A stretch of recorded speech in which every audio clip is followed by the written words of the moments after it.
పూర్తి స్థాయి self driving Tesla car వచ్చేసింది. అమెరికాకు చెందిన టెస్లా మొట్టమొదటి సెల్ఫ్ డ్రైవింగ్ కార్ జర్నీ వీడియోను పంచుకుంది. అసలు మానవ నియంత్రణే లేకుండా ఫ్యాక్టరీ నుంచి నేరుగా యజమాని ఇంటికి కార్ డెలివరీ అయింది.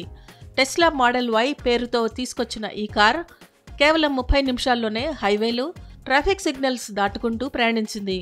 ఇందుకు సంబంధించిన వీడియోను కంపెనీ ఎక్స్లో పోస్ట్ చేయగా ప్రస్తుతం అది వైరల్ అవుతోంది.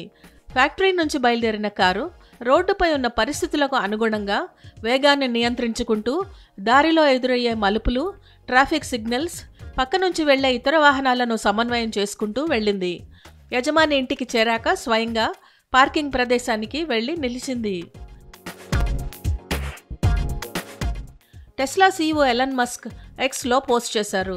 టెస్లా టీంకు ఆయన శుభాకాంక్షలు తెలిపారు. ఈ కారు లోపల ఎవరూ లేరు, బయట నుంచి కూడా ఎవరూ ఆపరేట్ చేయలేదు. ఇది పూర్తిగా ఆటోమేటిక్ ప్రయాణం.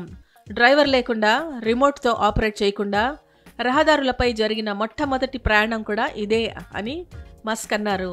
కారు గంటకు దాదాపు 115 కిలోమీటర్ల వేగాన్ని అందుకుందని Tesla AI software vice president Ashok Elluswamy అన్నారు. ఆస్టిన్లో జూన్ 22వ తేదీన టెస్లా తన రోబోటాక్సీ పరీక్షలను ప్రారంభించింది. భవిష్యత్తులో లక్షల సంఖ్యలో రోబోటాక్సీల్ని అందుబాటులోకి తేవాలని టెస్లా లక్ష్యంగా పెట్టుకుంది.